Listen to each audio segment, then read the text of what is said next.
Umurnya 65 tahun. Ya, pada usia inilah Harlan Sanders memulakan perjalanannya untuk mencipta KFC. Betul, pada umur orang lain dah fikir nak rehat, dia baru nak mulakan cabaran paling besar dalam hidup dia.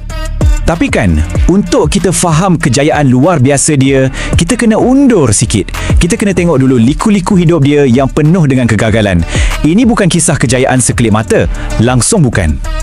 Hidup dia dari awal lagi memang susah. Bayangkan, masa umur baru 6 tahun, lepas bapa dia meninggal, dia dah kena belajar masak dan jaga adik-adik. Boleh kata, dia terpaksa jadi dewasa sebelum sempat merasa zaman kanak-kanak.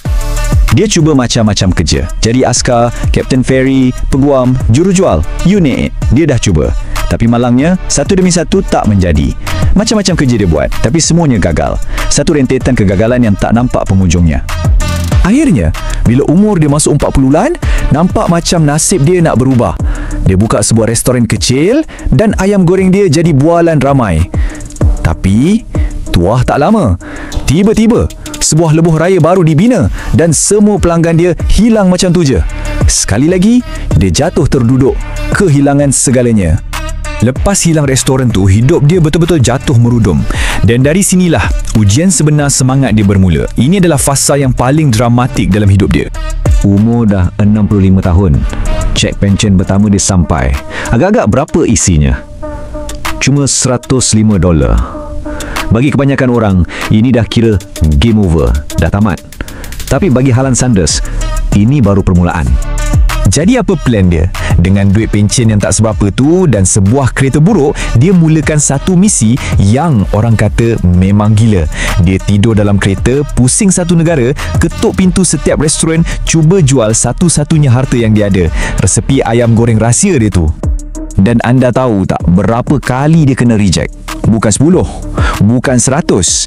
Dia dengar orang cakap tak nak sebanyak 1009 kali.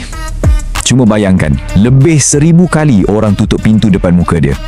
Tapi yang paling luar biasa adalah cara dia pandang semua penolakan ni.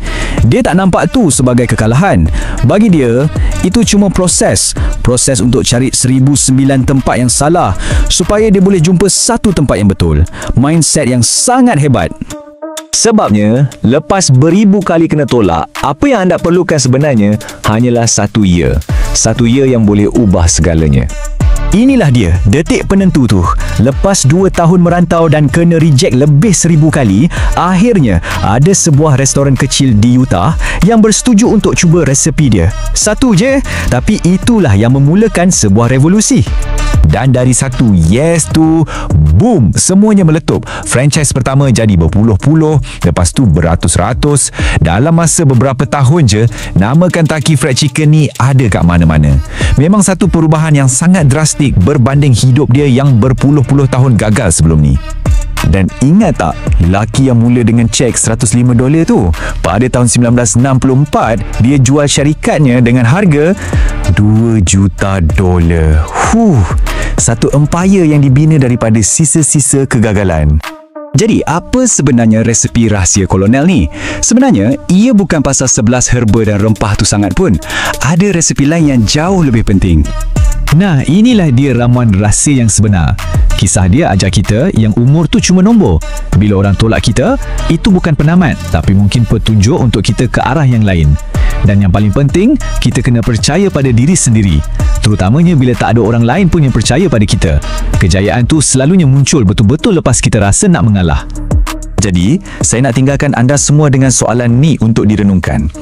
Kalau Colonel Sanders boleh bermula pada usia 65 tahun, lepas gagal lebih 1000 kali, apa pula alasan kita? Nak tengok lebih banyak video menarik dan mind-blowing? Jom ke channel YouTube Wow Mind Blowing dan jangan lupa subscribe, okay? Love you guys!